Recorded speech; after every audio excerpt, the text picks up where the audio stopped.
Olá,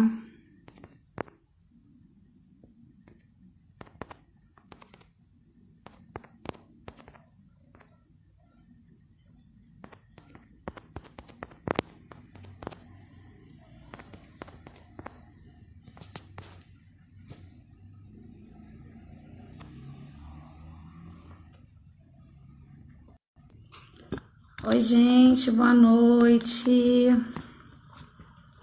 Oi, Tonte. Oi, Rogério. Vamos chegando devagarinho, dando tempo para o pessoal chegar, para a Asa daqui a pouco chegar também.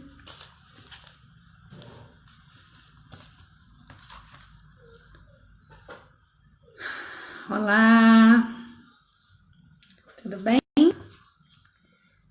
Opa, que a Asa já chegou aqui.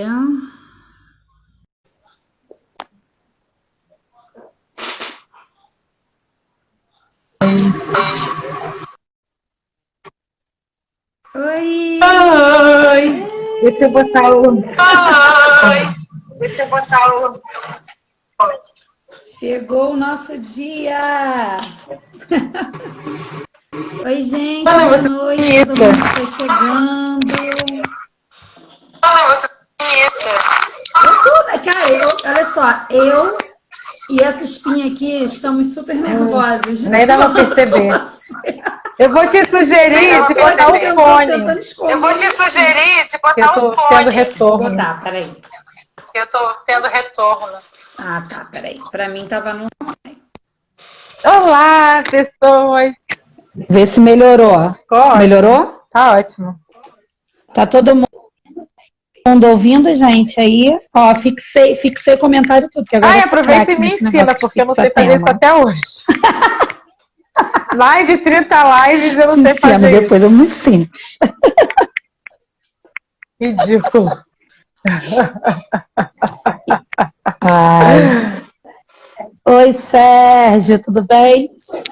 Muita gente chegando aí, muita gente querida chegando. Hoje a gente vai receber a minha querida amiga, para além de amiga, professora, doutora, pós-doutora, ela é muita coisa.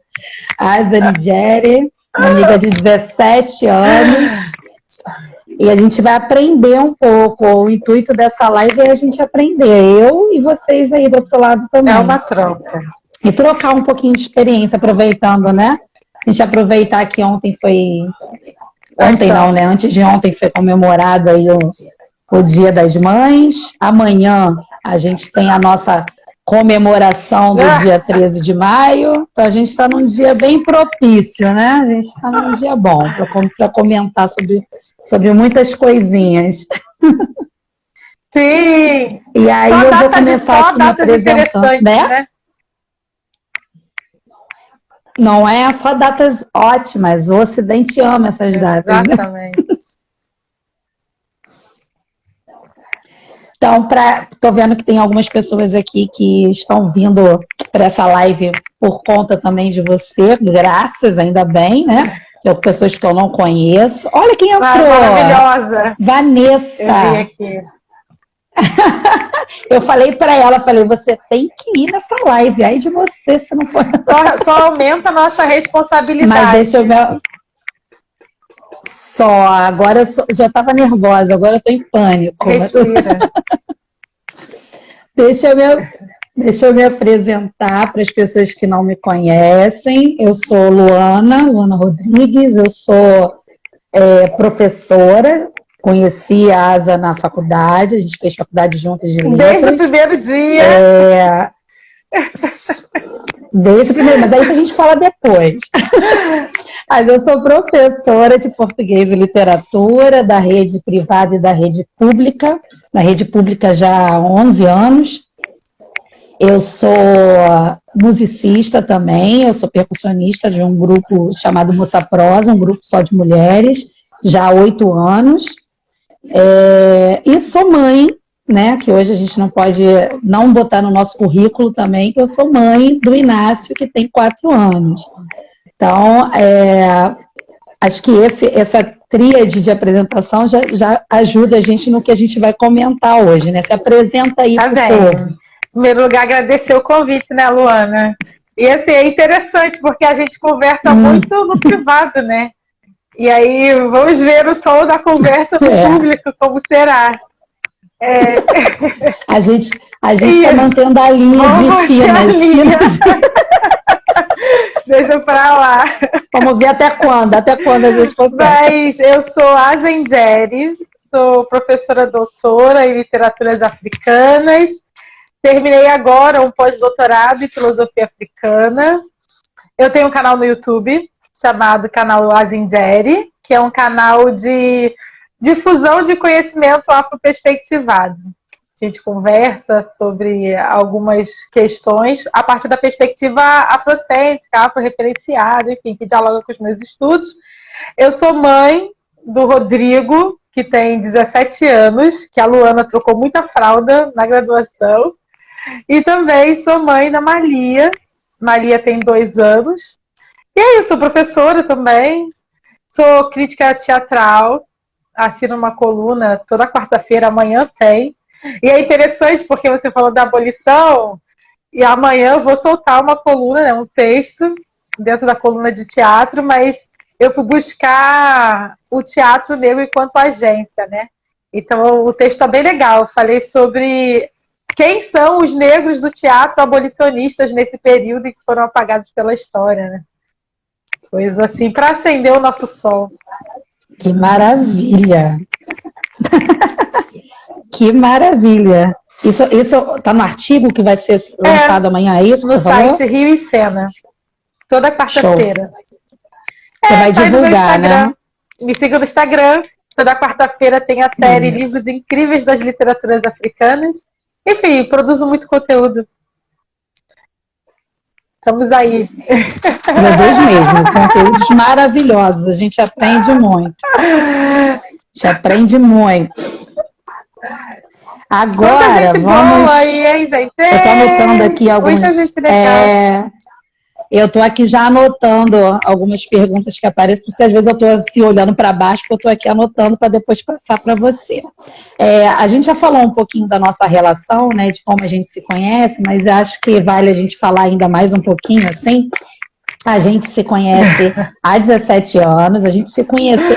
olha só como é que é essa história. Eu sei o exato dia que eu conheci a Asa. Eu sei o exato dia. A gente se conheceu no dia 10 de março de 2003. Exatamente. Um dia depois... No nosso primeiro dia de fazer 2 meses. Não vou esquecer disso. Exatamente. Não vou esquecer disso. Não, eu não esqueço essa data jamais, porque é um marco, assim. Eu acho que na minha vida, eu acho que na sua também, que mudou muito as nossas vidas. Entrar naquele...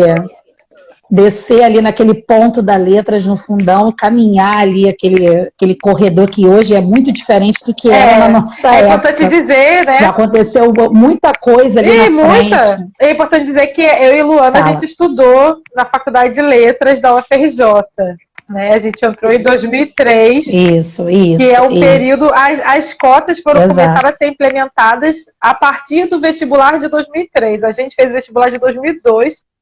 E foram na UERJ, né? Não tinha nem discussão. E a cota na UFRJ só veio em 2012. Só em 2012. É importante sempre a gente pontuar esses negócios. Depois. A gente passou a graduação inteira sem ter nenhuma discussão séria e empática sobre isso na graduação. E é importante... É importante até para dizer qual era a UFRJ que a gente conheceu ali, né? Que a gente encontrou ali. Era uma UFRJ extremamente elitista, branca. Não que tenha mudado muito, enfim, mas mudou alguma coisa. Não, mas mudou alguma coisa. Eu vi isso quando eu voltei para fazer o mestrado, eu olhava o corredor e eu já sentia... Né? Eu voltei para fazer o mestrado em 2015. Eu voltei em 2015 para fazer o mestrado e eu já senti uma diferença de público mesmo, de olhar o corredor e ver e pensar, caramba, que diferença que já tem da minha época. Porque eu falei isso no dia do aniversário do... Porque você lembra que na graduação só usava trancinha Rastafari, eu, você e Mirena. em toda a faculdade, só nós Não, três, isso... Trancinha. Isso era um absurdo. É. E nós éramos um sucesso por isso. Mas deixa quieto essa parte. Mas olha só, eu até no dia do aniversário do Moça Prosa, a gente fez uma live e eu chamei a Vanessa, que é fã do Moça Prosa também, com muito orgulho eu falo isso, e aí eu estava falando isso na live, que a Vanessa foi a única professora negra que eu tive. Durante os 4 anos, eu fiquei 4 anos e meio na faculdade, ela foi a única professora negra que eu tive. Então, isso é muito louco. Pensar que você já deu aula lá, pensar que Vanessa hoje, na época, a Vanessa era substituta. Pensar que Vanessa hoje é efetiva, isso é uma mudança muito grande. Ah, mas são 2, mas não eram nenhuma. Não era nenhuma. Carolina Maria de Jesus, quem era ela na graduação? Ninguém falava sobre isso. Ninguém falava sobre isso. Conceição Evaristo, então, quem existia? Conceição Evaristo nem existia. Enfim, a gente passou por... É triste, mas é verdade. Os avanços, eles estão acontecendo de maneira muito progressista mesmo, apesar de todos os pesares, e entender que a gente também é fruto de um avanço progressista, porque é importante dizer que nós duas fizemos parte do núcleo de pesquisa de filosofia africana, que já tinha sido um avanço dentro da própria hegemonia da faculdade, quando criou-se um departamento sobre literaturas africanas. E quem criou isso, né, foi a professora Carmen Tindó, maravilhosa, né? Nossa diva. Maravilhosa. E ela pensou com muita coragem e abriu esse espaço. Então, é só para dizer que sempre a gente é sempre uma continuidade, né? Então, a gente chegou lá com um departamento... Pelo menos no meu caso, a Vanessa, então, é anterior a gente, um departamento muito recente. E a gente continuou ali, né? Sim. E hoje a gente já consegue ver conquistas maiores, né? É uma espiral no tempo, né? Cada vez mais a gente conquista mais coisas. E só para fechar essa questão da nossa relação, assim, que para mim, como você falou, nós éramos três mulheres negras de trança naquela faculdade, assim, depois chegaram mais, a gente está dizendo de quando a gente entrou, né? E como foi importante, porque eu não cheguei de trança, né? E como que foi importante ver vocês ali, ter você ali, depois a Mirena chegou depois, a Mirena chega no período seguinte, e como foi importante para mim ver vocês ali, como vocês ajudaram hoje eu sei que vocês acenderam meu sol, né, de uma certa forma, de uma total forma, e me fizeram entender quem eu era, porque eu cheguei muito sem saber quem eu era ali na faculdade. Muito lindo. Isso foi muito importante, Mas eu acho que é comum para nós duas, assim. É comum para nós duas, porque apesar de eu já ter chegado na faculdade de trancinha, porque eu usei trancinha Rastafari desde os meus 13 anos, só para não alisar o cabelo, mas eu não sabia, assim, conscientemente que o motivo era para não alisar o cabelo. Eu só queria usar a trancinha para não ter que cuidar do meu cabelo, entendeu? Porque cuidar era alisar. Então eu já cheguei na faculdade com trancinha, mas com muito pouco entendimento do jogo. Ali também foi um processo de amadurecimento. Né? Então acho que as duas cresceram juntas ali nessa troca. E aí já fica aqui... isso é lindo. Não, a gente melhor parar. A gente está aqui num jogo de comadre, as pessoas estão pensando, mas a gente entrou para ficar ouvindo elas rasgarem cedo uma para outra. Sim, entraram para isso. Mas aí também acho que a gente já pode começar a trazer um pouco aí todo o conhecimento que você conseguiu ao longo de toda a sua vida acadêmica, que foi uma vida acadêmica, um percurso lindo, e eu digo com certeza brilhante mesmo, de muita luta, que eu sei que não foi fácil para você, eu sei disso, mas você sabe muito, e a gente sabe que você sabe muito, e não é modéstia falar que você sabe muito. Não é também prepotência falar que você sabe muito. Então, aí eu queria muito que você dividisse com a gente alguns conceitos que a gente citou lá na descrição da live, para as pessoas, inclusive eu, né, que não sabem muito bem o que significam essas coisas, assim, não tem tanta consciência. Então, se você pudesse dividir com a gente um pouquinho desses conceitos, seria muito bom para a gente começar depois a trocar nossas experiências. Beleza. E assim, só para dizer que tem muitos vídeos em que eu falo dessas coisas, então é porque o assunto não se esgota aqui. Então você também pode procurar ver mais coisas tanto no canal, quanto em lives mesmo que tem de outros canais no YouTube, aulas, enfim, que eu andei dando e está disponível, além de ter artigos meus, assim, que estão saindo aos poucos. O meu artigo de pós-doutorado, meu artigo final, sai agora no final do mês, e aí realmente parei o filho, fechou uma etapa. Então, só para dizer que é muito complexo esgotar o tema aqui. Então, vou só esboçar. Então, eu tenho, como eu falei, eu tenho um pós-doutorado agora, estou terminando, em filosofia africana, e é importante dizer que são filosofias africanas, né? Porque a África é um continente transcultural, transterritorial, cuja diáspora, né? Cuja diáspora, no caso nós também, afro-brasileiros, também é transcultural e transterritorial. Então, são filosofias, assim como são literaturas, né? Enfim, culturas, tudo nesse âmbito do plural. Então, quando fala de filosofias africanas, são muitas vertentes. E aí, dentro dessas vertentes, filosofia antiga, enfim, filosofia Yorubá, Akan e, né, muitas, eu tenho 2 recortes principais de olhar. Significa que eu dialogo com a filosofia como um todo, a filosofia africana como um todo, leio de tudo, penso nessas questões como um todo, mas eu escolhi como elemento suleador da minha filosofia de entendimento, de compreensão, de análise do mundo, filosofia Banto-Congo, sobretudo a do Kindesi do Fouquial, e as filosofias iorubais. Por que filosofia Banto-Congo? Porque Banto-Congo, primeiro que eu sei que geneticamente sou uma mulher banto, segundo porque os bantos, eles compõem cerca de 75% da diáspora do sudeste aqui do Brasil. Então, tem muita coisa banto que a gente consegue ver palpavelmente na nossa transculturalidade aqui do Rio de Janeiro e tal. E os iorubás, porque eu sou uma pessoa que frequenta o candomblé queto.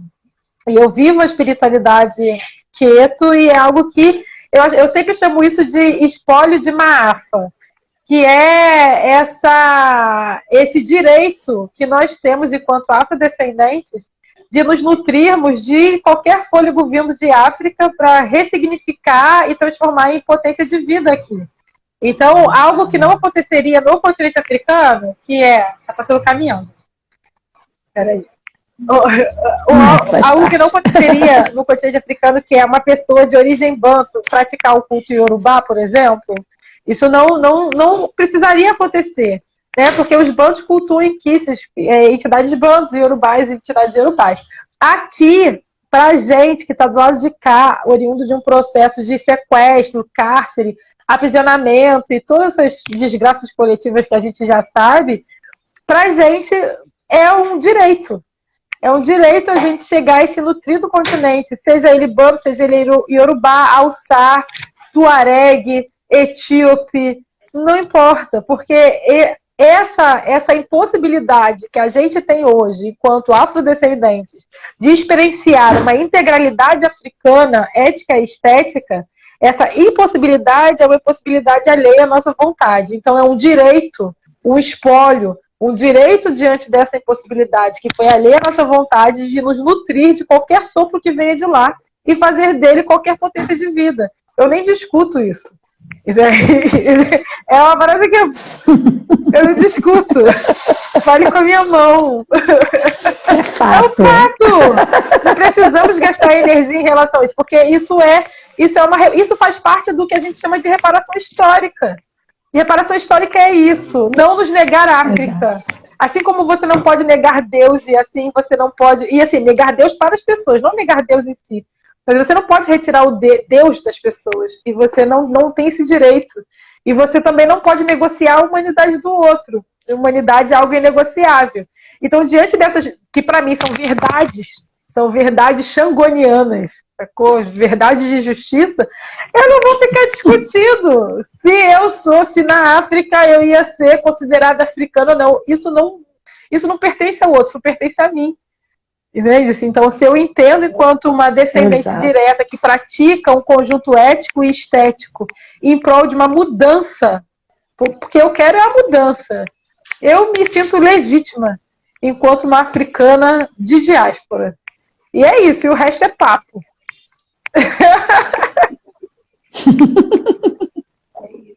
É isso, perfeito, não, perfeito.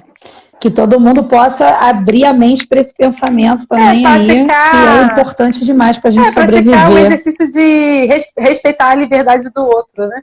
Acender o sol do outro passa por isso. Exato. Fala aí mais então do acender o sol, que as pessoas já estavam perguntando para mim. Então, essa filosofia, Banto Congo, é a filosofia que quem nos apresenta é o Bundesh Fukiao, mas ele, na verdade, traz ali um pouco de algo que ele praticava e praticou durante a vida dele, enquanto experiência verdadeira de alguém inserido na experiência Banto. Então, ele vai dizer o seguinte, que de maneira geral, todo ser humano, e aí a gente chama isso de Muntu, né? Todo Muntu nasce com um sol interno dentro de si, e que é função e responsabilidade da comunidade acender esse sol para o livre caminhar na vida. Então, é como se esse Kindesi, essa arte de acender o sol, tivesse o Indesi, esse acendedor de sol, e que ele fosse ali gestando aquela potência de acender aquele sol para que aquela criança possa se tornar um adulto pleno e digno, né, e livre na vida. E isso abre caminhos para muitas reflexões. E foi isso que eu me dediquei no pós-doutorado. E é interessante porque eu comecei pensando em estudar filosofias afro-perspectivadas, afrocêntricas, e no final, o meu trabalho final foi sobre caminhos artísticos filosóficos de reumanização da população negra. Então é como se refletisse, sugerisse quais caminhos possíveis que a gente, enquanto população negra, e fazendo um recorte territorial, né, aqui dessa diáspora, que caminhos são possíveis para a gente começar a recuperar a nossa humanidade que um dia foi perdida, mas que a gente precisa se lembrar que humanidade é inegociável. Então a gente, na verdade, é tomar de volta algo que já é nosso. Então eu fui e comecei a me dedicar disso. Então foi uma curva, né? Então quando eu me deparei com a filosofia do Foucault, eu ainda nem fazia pós-doutorado ainda, foi um pouco depois que eu comecei entrando a estudar e tudo mais, o pós-doc em filosofia, eu tomei essa arte de acender o sol enquanto uma filosofia de vida. O impacto dela na minha pessoa, na minha existência, enquanto ser humano aqui, vivente, nesse momento, foi muito profundo. Porque eu sou uma pessoa que sou professora, que trabalho com arte, trabalho com teatro, que para mim são agências possíveis de acendimento do sol. Eu sou mãe. Ser mãe, né, e aí pensando a maternidade nas suas pluriperspectivas, é também uma arte de acender o sol do seu filho. Seja esse filho quem for, da forma que for, isso não faz diferença. Então, não sei, entrar em contato com a filosofia do Foucault, ela me mudou enquanto ser humano mesmo. Entendeu? E a partir disso eu comecei a assolear a minha própria forma de existir e a refletir a partir de um outro modelo, de um outro eixo que entende que eu só preciso falar se for para acender o sol do outro, sabe? Porque se for para desconstruir ou para agir como uma agência de apagamento desse sol, para mim é mais interessante nesse momento da minha existência ficar quieta. Porque eu acho que já há muita agência contra para eu ser mais uma. Então, essa filosofia me trouxe esse entendimento, por exemplo. Uma maturidade, quem sabe. Eu acho que isso é o que talvez seja uma das coisas que mais falta, né, para a atualidade, para o momento atual que a gente vive. Porque a sensação que a gente tem é que as pessoas o tempo todo, constantemente, elas estão querendo apagar o sol uma das outras. O tempo todo uma arte de criticar e de apontar o dedo e de julgar e de fazer comparações. Mas quando se critica muito, fala mais sobre si do que sobre o outro, né? E a gente também tem que pensar... Exato. E a gente também tem que pensar na própria... Pensar que a gente é fruto, querendo ou não, desse fenômeno ocidental. Então, e aí lembrando, o Ocidente, né, geograficamente, ele é anglo-europeu, mas o Brasil está dentro das suas fronteiras fluidas. Então, o Brasil se engloba na fronteira fluida ocidental. em que é trazida sobretudo pelo capital e pela indústria cultural. Então, isso engloba a gente. Então, às vezes, quando a gente está muito inserido dentro de uma lógica ocidental, eurocêntrica, limitadora do nosso próprio ser, porque se você só vê a partir de uma lógica, limita muito a pluralidade da sua existência, né? Então é mais importante que você se expanda a outras perspectivas, a pluriperspectivas. Mas quando você performa muito essa ocidentalidade, cria-se fenômenos psíquicos, né? E muita gente fala isso, Amos Wilson, Nobles, mas eu também falo, Dandara Aziz aqui também, psicóloga, também fala que porque tipo, o Ocidente, o fruto do Ocidente são 3 premissas para mim, assim, para mim e para essa galera toda, tá? Eu não inventei a roda, não. Que é narcisismo, ansiedade e depressão. Sacou? E estamos cada vez mais narcisistas, estamos cada vez mais ansiosos, estamos cada vez mais depressivos. Porque isso é a consequência direta de uma lógica pensante de ser e estar no mundo que só olha para si, só pensa em si, só quer a si, só vê a si, só vamos rumo a si. E aí, olha o que está acontecendo. O planeta está bem fudidinho, né? Nós estamos... aquele meme, assim, daqui para frente só para trás. A gente precisa pensar sobre isso. Né? E perpassa essa lógica. Eu estou pensando muito daquela... É tipo aquela música, é o fim como é que é o negócio? Da aventura humana na Terra. A gente está vivendo o fim da aventura humana na Terra. Só que ainda dá tempo, sabe? Eu acho realmente que ainda dá tempo. A questão... sempre dá, eu também acredito. E a questão é até que ponto estamos dispostos realmente a nos despir de lógicas ocidentais em prol de lógicas pluriversais. Porque também não é interessante que a gente venha pregar a derrubada do Ocidente, que é o que eu busco, que o Ocidente caia e burn Babilônia.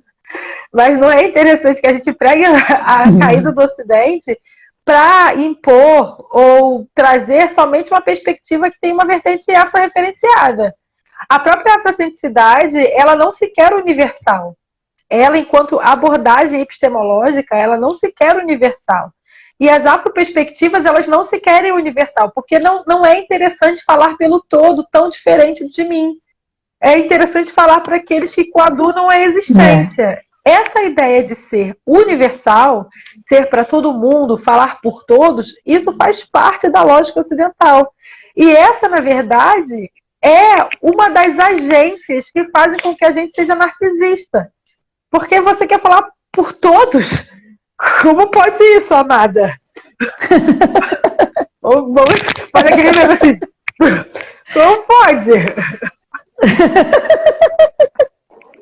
Oi? É verdade. Então, vamos partindo mais para o tema mesmo que a gente pensou. Você falou, quando você estava dizendo isso, explicando o conceito do acender o sol, você falou já dessa questão de que a gente acende o sol dentro da maternidade, da maternagem, e a gente falou um pouco sobre citou lá essa diferença, né, da maternidade para a maternagem. Até o Black perguntou, Black, perguntou assim, qual a diferença de maternidade para maternagem? Eu falei, cara, vai assistir a live para tu ver. Assiste a live, né? Caramba. Assiste, então, se Black tá aqui, eu não sei, mas explica para ele. Não, então, tem que assistir, tem que clicar e depois tem que compartilhar nas redes marcando a gente. Isso que é ser blogueirinha.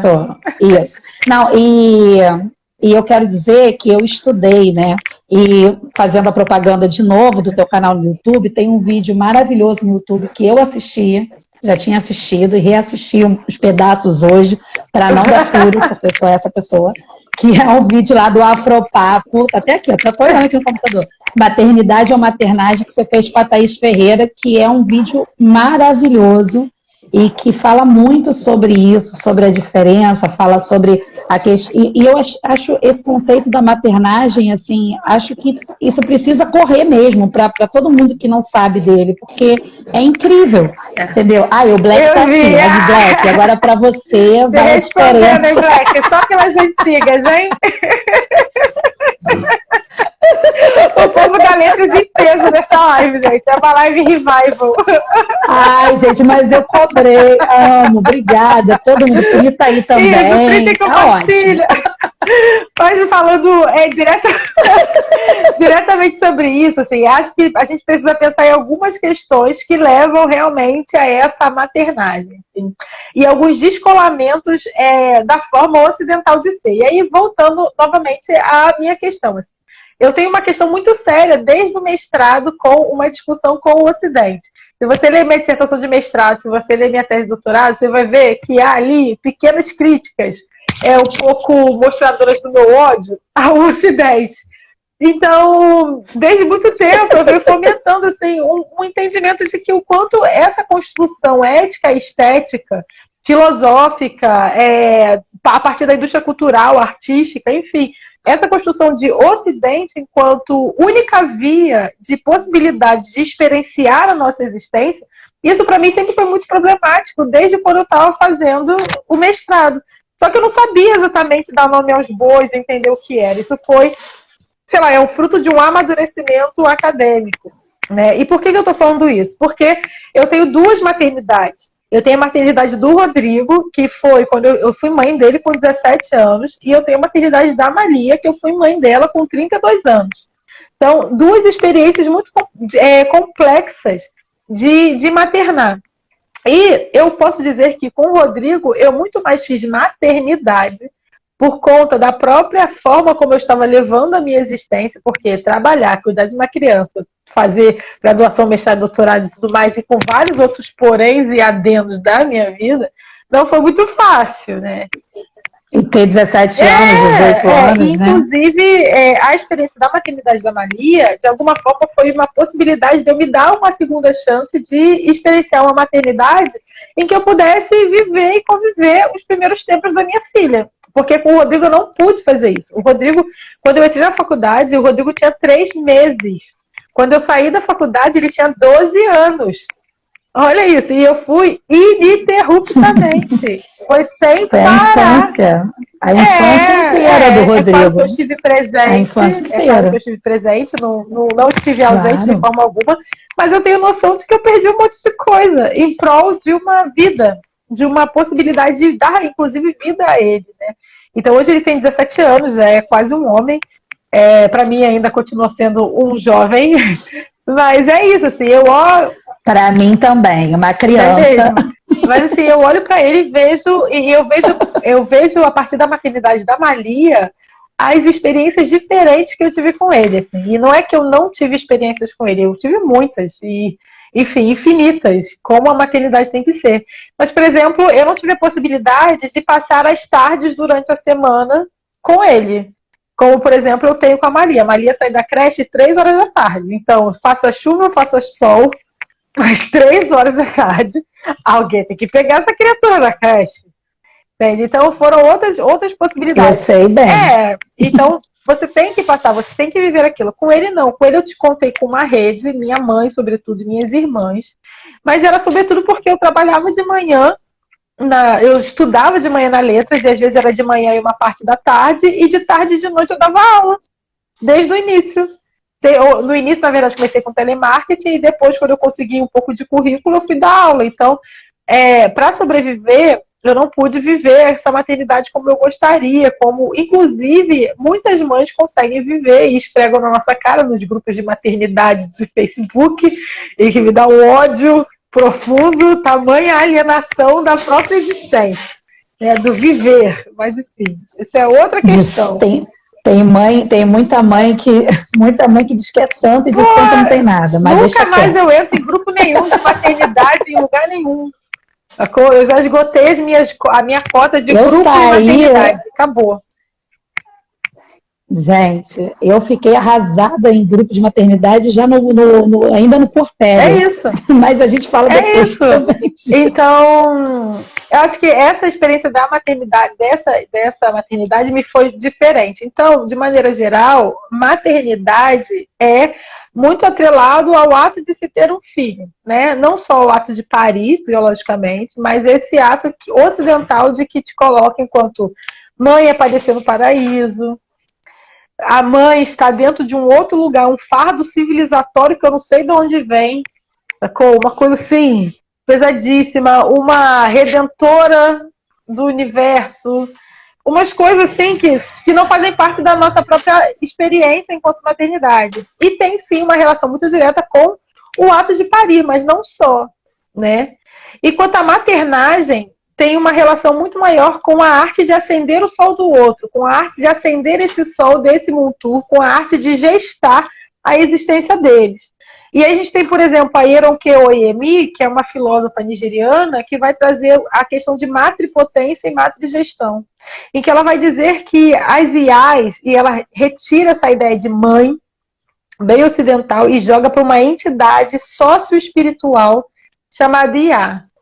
Tanto essa IA, que é aquela que dá a luz mesmo, porque, independente de todas as discussões, todo mundo que é humano nesse planeta saiu de um útero. Ainda não existe bebê artificial e nem filho de chocadeira. Então, para além de todas as outras discussões que venham para além do nascimento, que aí são questões que vêm depois, em segundo lugar, ali nessa cronologia, o ato de parir, gestar, ter um bebê nascendo dentro de você e depois botar esse bebê para fora, isso é uma conexão pré-ancestral, ancestral e pós-ancestral. Olha que doido isso. Então, e aí eu já trago uma filosofia iorubá, do candomblé mesmo, que vai dizer que, na verdade, quando a gente está para nascer, a gente escolhe o ori, a gente escolhe a nossa cabeça, o nosso ori, e escolhe também quem será a nossa mãe. Então, os nossos filhos nos escolheram enquanto senhoras que vão gestar o sol deles, né? E aí Yoronke fala o seguinte, que é muita preocupação das comunidades iorubás que na hora do nascimento essa mãe morra, que ela desfaleça.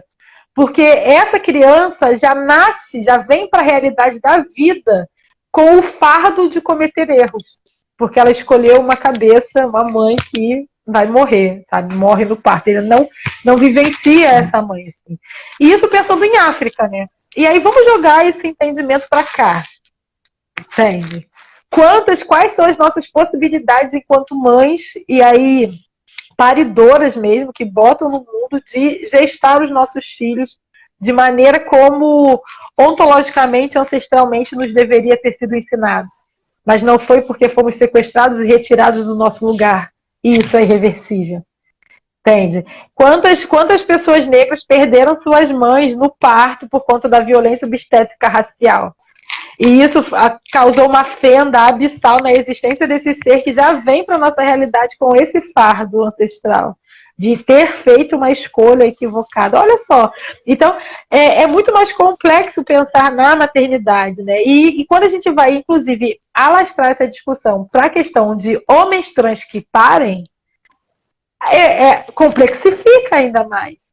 Porque a gente desloca da figura genérica feminina do Ocidente, essa figura de mãe, máter, muito atrelado ao biológico fenotípico, e joga exclusivamente para o ato de dar à luz.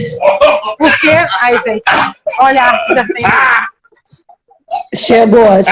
O furacão. Chegou o fruto. É isso.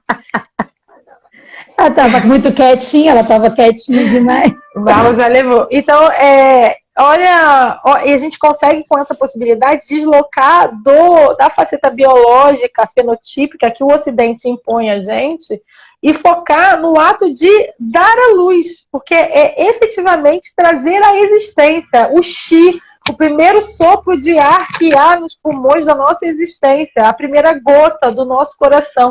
Você sabia que a primeira gota que se forma, de sangue que se forma, porque quando o bebezinho nasce, né? Aí tem lá. E aí as primeiras células, logo depois tem o coração, que a gente ouve assim, nas primeiras semanas a gente já está ouvindo bater. Nunca se perguntaram o que o coração está bombeando? Como é que ele está lá?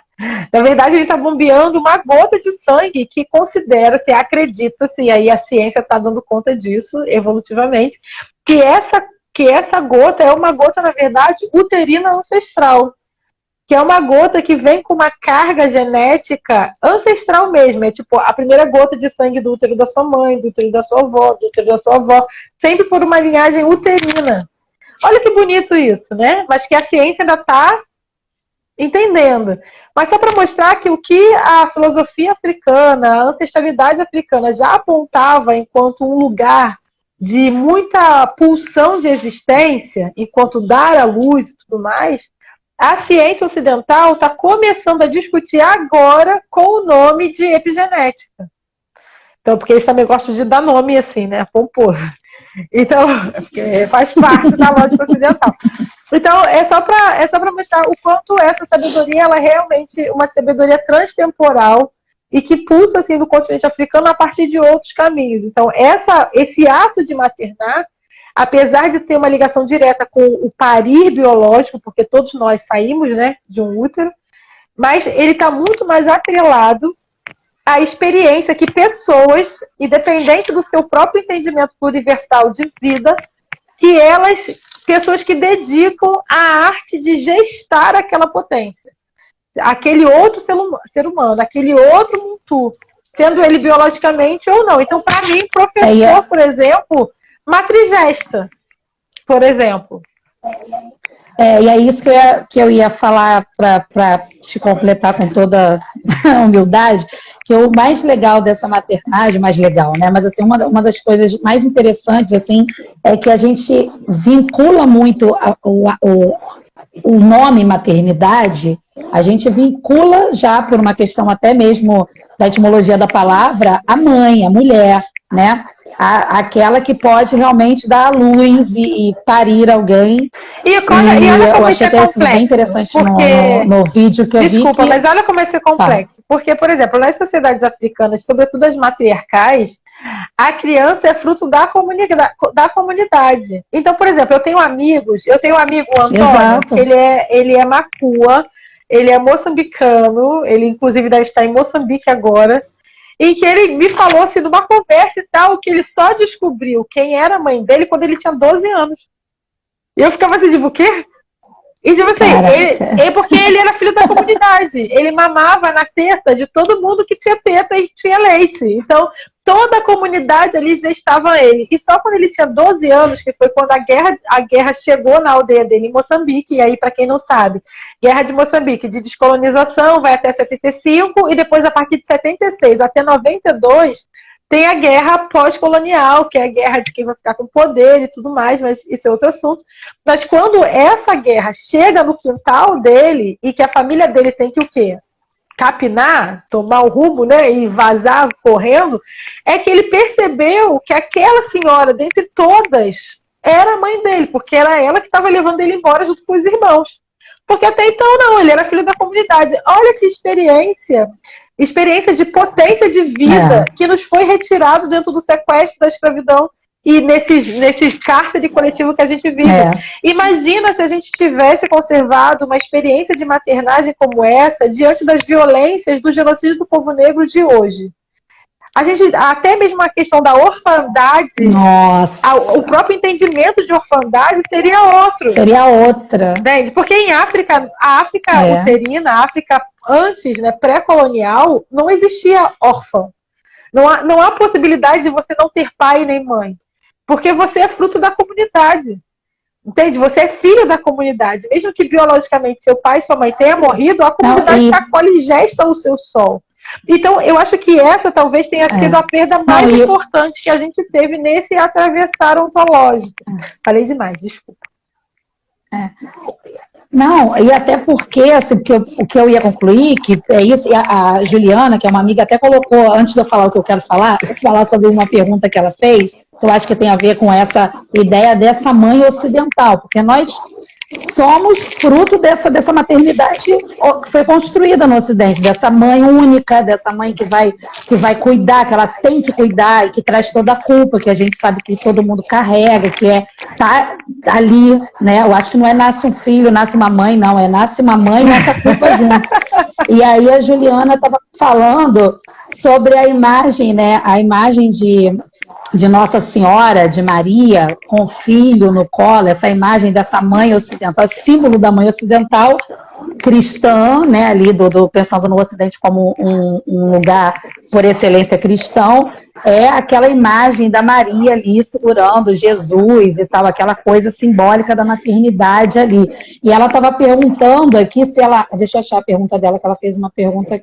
Cadê? Ela perguntou assim, Asa, você acha que a imagem da Virgem Maria e a influência católica impactou muito do que se entende como o arquétipo de mãe ocidental? É complexo também. Aí depois eu falo que eu queria falar sobre maternidade. Impacta, mas tem outras coisas importantes a serem faladas sobre isso, mas anteriormente a isso, assim, eu não acho que maternidade seja culpa, não.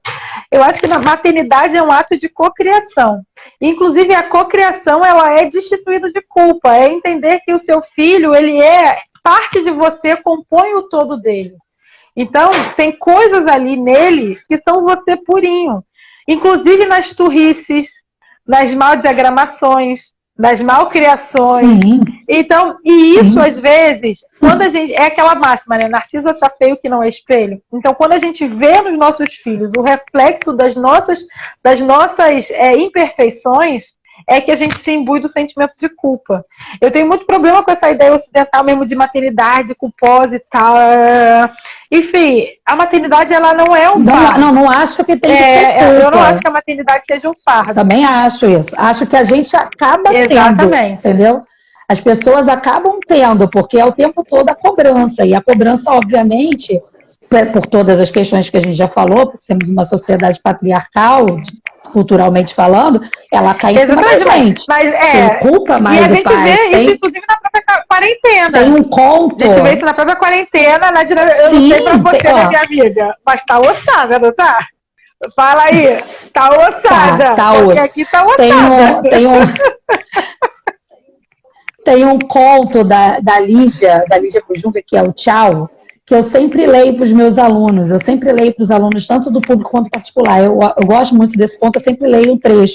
E o conto fala sobre uma mãe que vai embora e deixa os dois filhos, uma menina e um menino, com o pai. Ela vai embora porque ela se apaixona por um homem que é grego e ela fala para a filha dela, a filha percebe que está meio estranha, as coisas estão esquisitas, e ela fala assim, olha, mãe... Ela fala, filha, um dia ela passeando com a filha na beira da praia, ela fala, eu me apaixonei por outro homem, esse homem de outro lugar, e eu vou embora. Aí a filha fala, não vai embora. E aí tem umas cenas assim muito fortes, que a menina agarra, na hora que a mulher está indo embora, que a mãe está indo embora para o aeroporto, a menina agarra na mala e fala, fica ali implorando para a mãe. Você fica numa visão, numa cabeça, na nossa cabeça ali cultural, esperando que vai chegar o momento que aquela mãe vai falar assim, tá bom, vou ficar, porque vocês, meus filhos, são a coisa mais importante para mim. Mas não, ela vai embora. Porque ela vai embora. E aí é muito curioso, né? Toda vez... São dilemas éticos. Sim. Não, e aí toda vez que eu leio para os meus alunos esse conto, eles ficam sempre muito assim... chocados, alguns choram, alguns contam histórias semelhantes. Eu sempre falo também da minha avó, porque a minha avó, mãe da minha mãe, também foi embora e deixou 9 filhos. E eu falo assim, por que choca tanto isso? Se fosse o pai que tivesse ido embora porque foi embora com uma mulher, ia chocar tanto? Você ia falar, que filha da... né? Esse pai foi embora, porra, mas tá, a mãe tá ali. Isso. Porque a mãe... teoricamente está sempre mas ali, assim, né? Quando eu penso dentro de outras lógicas... o que eu acho interessante... Só para te complementar, e sem te cortar também, mas quando eu penso dentro de outras lógicas, a própria relação do deixar e do partir, algumas reflexões também são importantes a gente só jogar para provocação. Assim, eu não tenho resposta não, tá? Eu vou só jogar para provocar, porque eu nem sou essa pessoa. assim. Mas que amor é esse que existe, que essa mulher se joga, que faz com que ela rompa os laços afetivos com os seus? Daqueles que saíram do ventre dela. Que amor é esse? Que homem é esse que vai exigir ou vai fazer com que essa mulher abandone a sua continuidade e a possibilidade dela se tornar uma ancestral que matrigesta dentro de outro espaço-tempo a própria continuidade em prol de um amor? Então ela vai atrás do grego para viver um amor ocidental com um maluco que simplesmente fez com que ela rompesse com a linhagem uterina dela. Exato. Então eu olho para isso assim, com problemas. Não, eu também olho. Você tem dois lados, né, da visão, assim. Poxa, ela é um cara que tá tirando ela ali mesmo, não quer, porque ele poderia ter falado, não, vem para seus filhos. Mas ele não quer, ele quer só que ela vá. E ao mesmo tempo também uma questão dessa mulher querendo viver, querendo ser mais do que só mãe. Né? É muito complexo, mas o que eu acho interessante. E assim, quem nunca que é mãe, quem nunca que é mãe nunca saiu correndo pela rua dizendo: chega! Chega! Chega! Pelo amor de Deus. Dia sim, dia não. Dia sim, dia não. Mas, olha só, o que eu acho interessante, e até teve alguém que perguntou aqui sobre essa relação em África, assim, que eu acho que pensando a maternagem, né, isso que a gente aprende com a experiência da maternagem, o interessante é que a maternagem, ela não tem gênero, né? Ela não tem gênero. Qualquer homem e mulher, pode exercer a maternagem. Então, isso é muito especial. E você abre um espaço para também os pais que estão vivendo realmente a paternidade de uma forma... A gente tem, né, você, tanto com o Rodrigo quanto com a Malia, eu com o Inácio, a gente tem pais presentes. A gente sabe que não é uma realidade para todas. Muitas amigas também, minhas isso é um absurdo. São mães solteiras, dizer mães que é um privilégio é um absurdo, é um mas privilégio. Mas é um privilégio. Mas isso faz parte da prática da maternagem. Então, assim, homens, pratiquem a maternagem, né? Cuidem dos seus, preparem esse ambiente que você quer que o seu filho cresça, que você quer que o seu filho aprenda, né? E se forme ali enquanto cidadão, né? Também acho que é importante falar aí um pouquinho. Não, a live vai cair, só tô te avisando. Mas tem 52. Não, mas olha só, gente, a gente volta para terminar bonitinho, tá? Voltem também, por favor. A arte de acender o sol do outro, ela é para todos que estejam dispostos a acender os sóis, sabendo que sempre que a humanidade ela é inegociável. Então, a partir do momento em que você, pai, mãe, professor, tio, primo, avô, pessoas que têm uma potência a serem gestadas, entende que essa potência ela tem uma humanidade no seu grau máximo, você é um gestador de sóis, assim. E eu vejo isso em diversos segmentos. Inclusive, assim, a crítica que eu faço à escola é que a escola é um grande agente de acender o sol do outro. A questão é que ela muito mais apaga do que acende. Então, isso é uma outra discussão a ser feita. Né? E como é que a escola, enquanto uma grande agente, está atrapalhando do que está acendendo? O que está acontecendo no Brasil? Então, mas, de maneira geral, qualquer pessoa que entende a necessidade de que...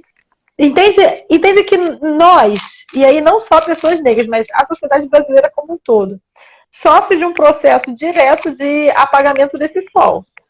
Então, a gente tem que se movimentar na vida enquanto agentes que acendem esse sol. E como é que você pode acender esse sol? Primeiro ponto de acender o sol do outro, e isso eu falo em relação aos filhos também, porque o tema da live é esse, né? É acreditar na humanidade dele. Então, não é o que você vai ser quando crescer, é o que você é e ponto, porque nós somos sendo. Eu não preciso perguntar para uma criança se ela vai ser, porque ela já é no presente, ela já é sendo. Então, essa pergunta, o que você vai ser quando crescer, é uma pergunta ansiosa, uma pergunta que desperta uma série de problemas, de pensamentos na criança desnecessário trazer para a cabeça dela nesse momento, porque ela não precisa ser algo que ela já é. Né? Então, são compreensões desse ser humano, compreensões desse Muntu, que também tem o sol, que você tem que ter, enquanto alguém que está ali gestando e gerindo aquela potência, e que num cenário, numa realidade como a nossa, de Brasil genocida, é essencial para que essa pessoa chegue à velhice. Né? Pessoas que não têm o sol dela aceso ao longo da vida são alvos mais fáceis da linha do genocídio. Então, isso para a gente, além de tudo, é uma questão de sobrevivência.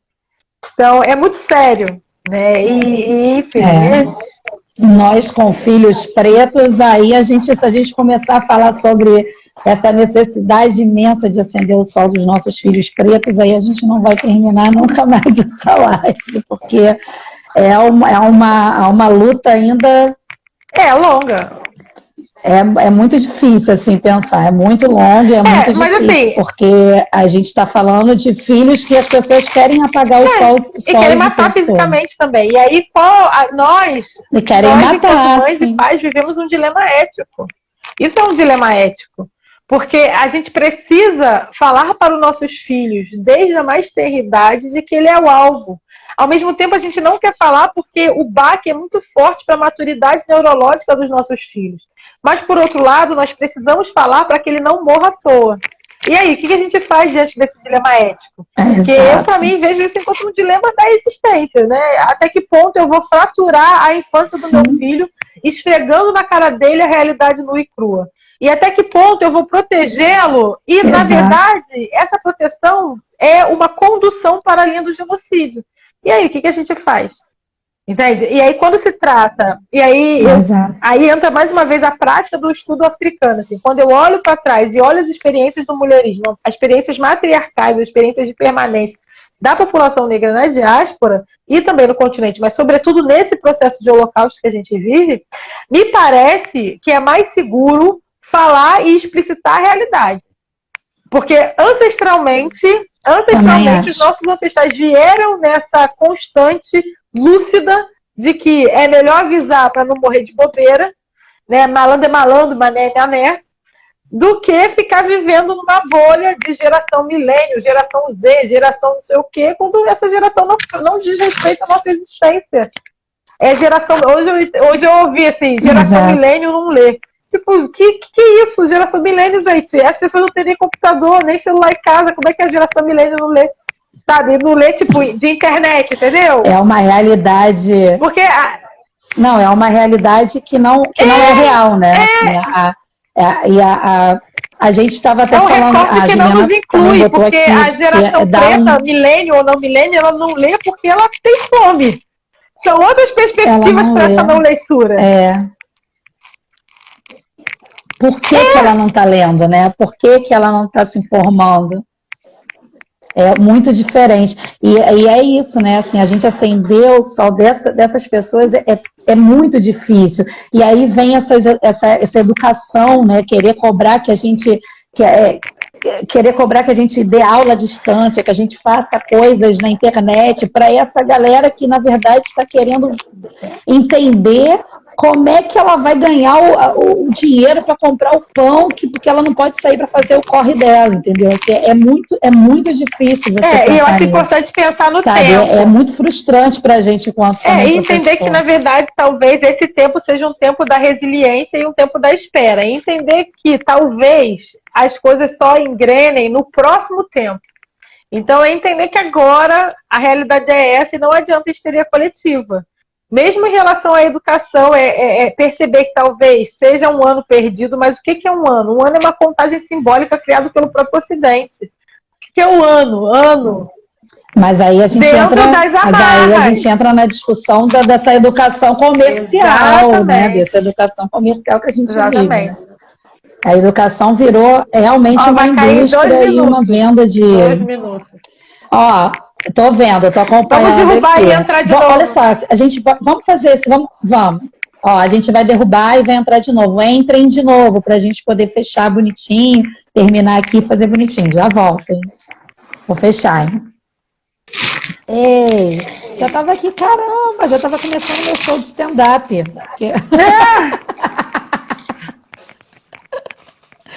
Que você não chegava. Tô brincando. Malia tá aprontando aí? Tá aqui. Aqui do meu lado. Onde está meu filho? Pode entrar, entra aí para mim. Eu pedi água para.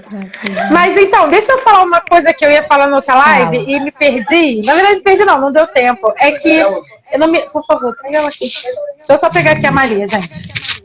Mostra ela aí para povo. Oi, Marlon. Aí, tá falando oi, Marlon. Diz oi aqui, Maria. Fala aqui. Olha como ela é linda, oi, gente. Ai, oi, meu tia. Deus do céu. Meu Deus. Tá muito linda essa menina, cada vez mais linda. Que ela tem de linda, ela tem de levada. Meu Deus do céu. E é incrível quando os filhos são diferentes, né? O que o Rodrigo não teve de peraltice, ela vem em triplo. O Rodrigo era bem calminho, cara. Muito, ainda é, né? Calma. Sempre foi, Não, o Rodrigo, tu fez um ótimo trabalho. O Rodrigo é um menino maravilhoso. Eu gosto muito dele, mesmo. ele sabe disso. E ele que duvide para ver se eu não. Eu tô ouvindo o retorno, não sei se isso é comigo. As pessoas estão ouvindo o retorno ou é só eu? Fala aí, eu não tô ouvindo. Vou tirar o. Ah, agora passou. Acho que foi o negócio do Eu tô pegando lá. fone. Passou? Ah, eu tô bebendo cerveja mesmo. Ai, hoje não. Hoje não peguei, não me aprontei para isso. Que droga. Fiquei agora aqui, senti agora aqui uma pontadinha no peito. Mas eu queria pontuar, na verdade, eu não me lembro mais quem perguntou, mas perguntou da Virgem Maria e tudo mais, a imagem da Virgem está no colo. É muito interessante ver como acontecem as próprias apropriações culturais, né? Porque a primeira notícia que a gente tem dessa tríade e dessa ideia mãe e filho também, mas tríade quem? José, Maria, criança, né? Mas essa ideia da mãe com a auréola e o bebê, isso data do antigo Kemet, né? E Kemet é o Egito, é o nome originário do Egito. E o Egito, a gente está falando de um período de 3.500 antes da Era Comum. Então, antes de Cristo, eu não uso Cristo como modalizador de tempo, então antes da Era Comum. E então a gente está falando de um Egito que é, na verdade, a unificação de 42 cidades que existiam pré-Egito. Cidades que tinham canalização de água, prédios de 5 andares, todo um sistema evoluído mesmo de urbanismo e arquitetura e tudo mais. Por que eu tô... deixa eu beber aqui.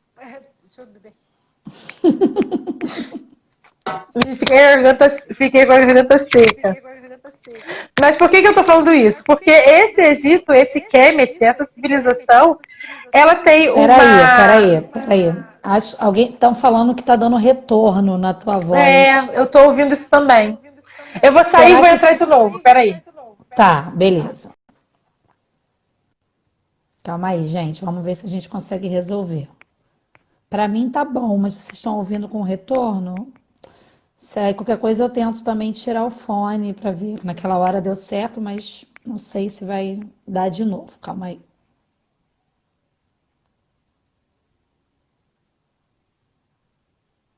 Calma aí que ela tá entrando, já aceitei aqui. Eu tô vendo com retorno também. Deixa eu ver agora. Não, acho que melhorou? Ainda tá um pouco. Deixa eu tirar. Será que se eu tirar o fone... Vê se... Fala aí. Eu tô falando. Acho que agora passou. Pra mim tá normal. Como é que tá aí? Fala aí, gente, se tá legal pra vocês. Ei, tá bom assim? Pra mim tá ótimo, mas eu não tenho que saber do povo aí. Tá, Fala eu aí, vou... povo. só tá tudo comigo. É isso. Deixa eu tirar. Será que se eu tirar melhora? Vamos tentar. Vê se melhora aí pra vocês. Fala. Você que tem que falar, Asa. Então é isso. E aí eu queria falar, na verdade, sobre essa imagem de Maria e sua criança Jesus. Porque, na verdade, ela remete a uma história mitológica dos deuses egípcios. Não é deuses, né? Na verdade, são neterus. Então, são entidades, deidades egípcias queméticas.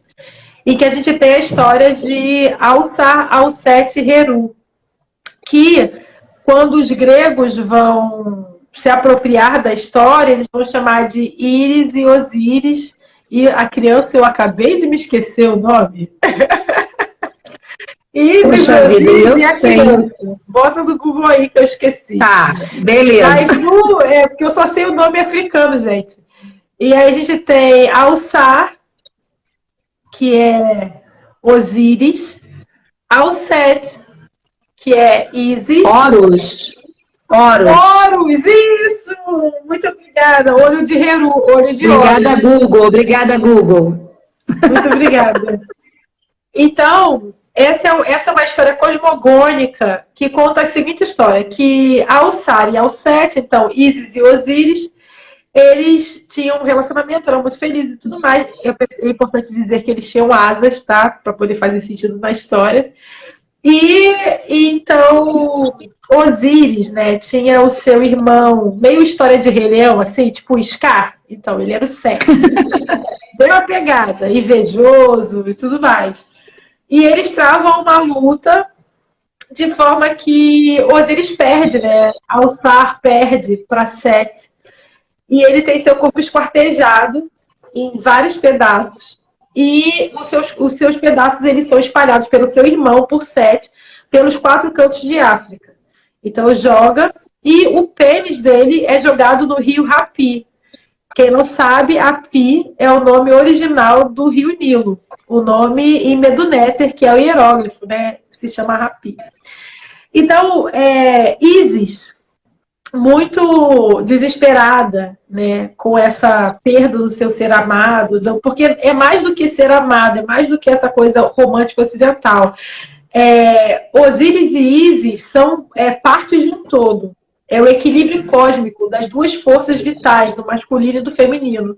É por isso que, normalmente, nas cosmogonias africanas, sempre tem o masculino e o feminino enquanto equilíbrio de forças. E não quanto gênero, nada disso, mas enquanto equilíbrio de forças que há em todos nós. Todo mundo tem a parte masculina e feminina. Então, na verdade, Alset, né, que é Isis, fica desesperada com o seu duplo, a sua parte, a metade do seu todo tendo sido despedaçada e tal, que ela vai recolher todos esses membros, essas partes, e ela vai costurar essas partes. É por isso que no Egito se mumificava, enquanto o respeito cosmológico a esse mito fundador. Então ela vai costurar essas partes de Osíris, mas o pênis ela não vai achar, porque foi jogado no Rio Nilo e se perdeu.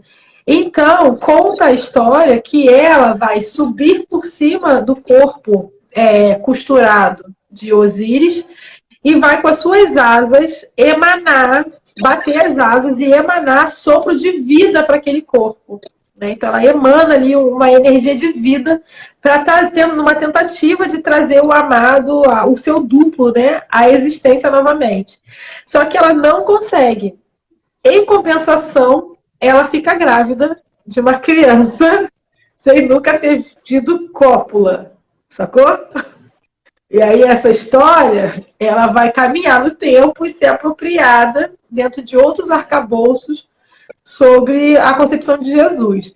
E quando você vai no templo de Karnak, e não está mais no templo de Karnak, está em algum museu europeu da vida, mas originalmente no templo de Karnak, que fica no Egito, tem uma escultura, né? Na verdade é uma placa em pedra, em que você tem pela primeira vez a imagem mais antiga que a gente tem de Isis, né? Então, Alset e Heru, então Isis e Horus, segurando assim, Isis segurando Horus nos braços assim, com uma auréola na cabeça.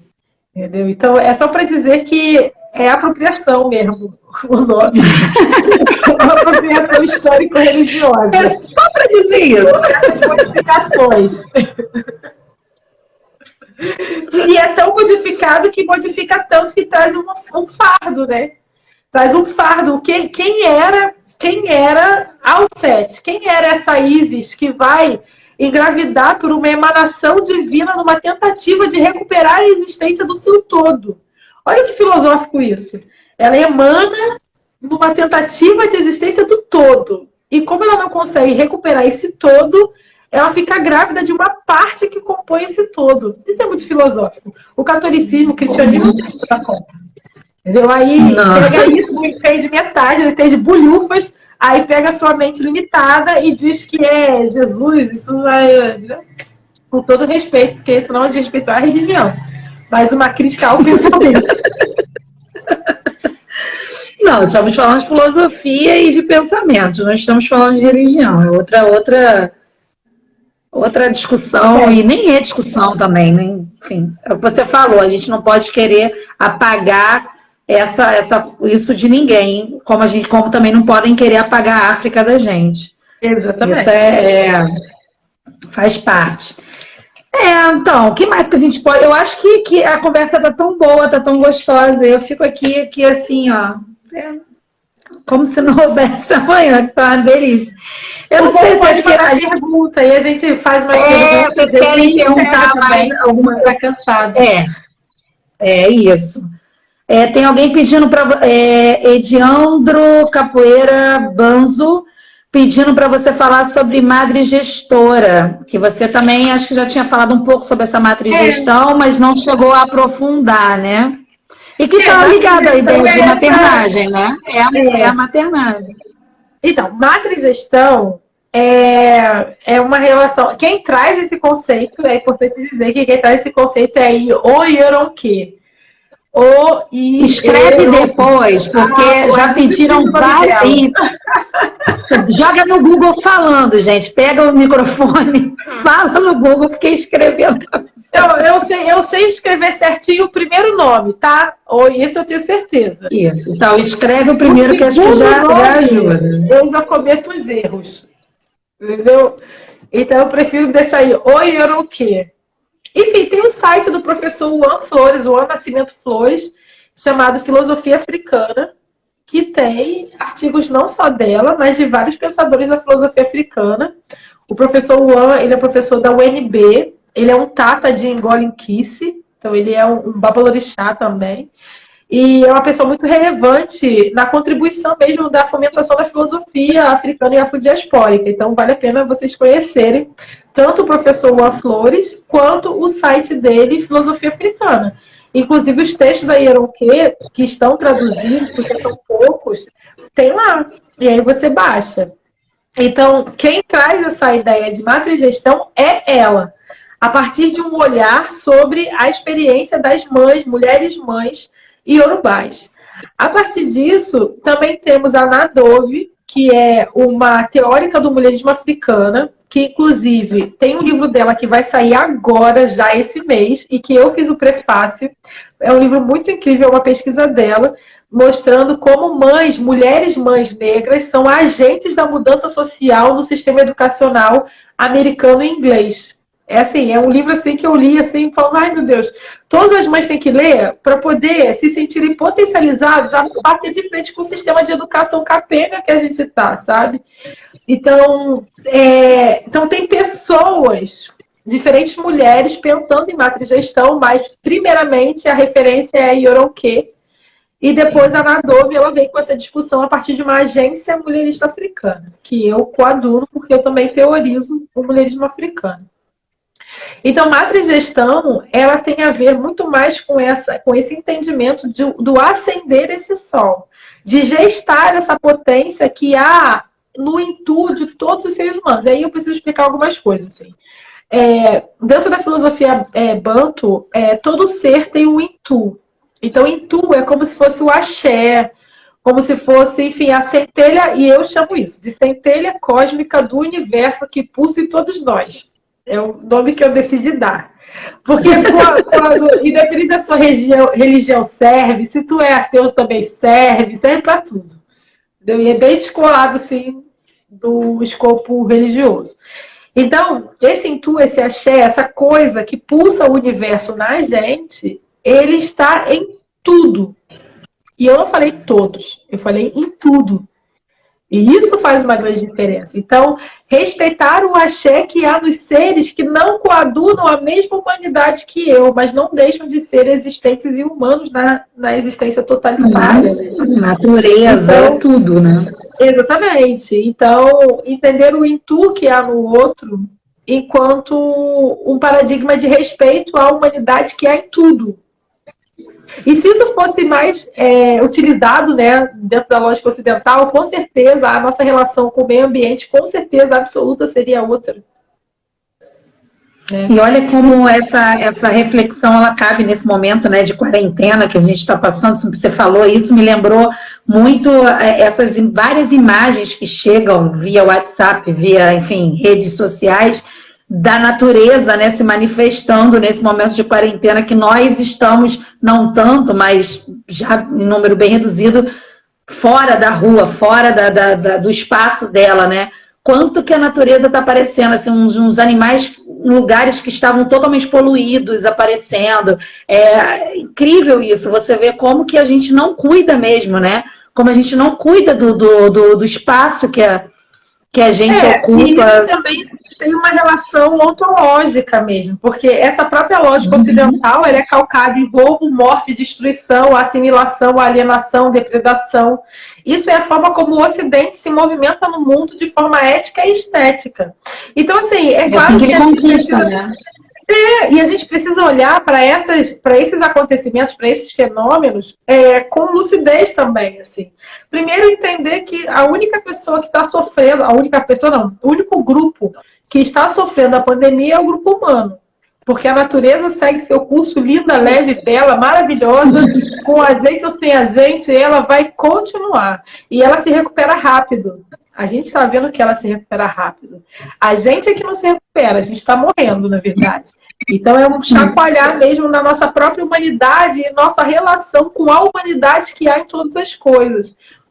Então traz essa movimentação, mas ao mesmo tempo a gente precisa também ser muito lúcidos sobre como a gente vai dar a nossa relação com o meio ambiente em termos realmente ecológicos, porque a gente precisa reciclar, cuidar da água e tudo mais, mas isso, e aí eu estou usando a palavra do Ailton Krenak, se você não conhece Ailton Krenak, vá conhecer, porque é necessário, em que a gente fica, mais uma vez, nesse escopo narcisista ocidental de que, tipo, eu estou fazendo a minha parte, eu estou reciclando meu lixo, eu uso fraldas de pano com os meus filhos, eu uso absorvente de plástico, copinho. É o egocentrismo de novo, né? Tipo, só você, beleza, parabéns, só você está fazendo isso. E quando você separa seu lixo e joga ele ali na lixeira, o lixeiro junta tudo. Entendeu? Então, é isso. Até que ponto esse eco, ele é eco mesmo, porque ele respeita a ontologia da natureza, o ser, o existir, a existência do que é natural neste planeta. E até que ponto esse eco, ele é, mais uma vez, um desdobramento da própria lógica do capital que se apropria de tudo, para poder fazer mais dinheiro, like, lucro, views, bros.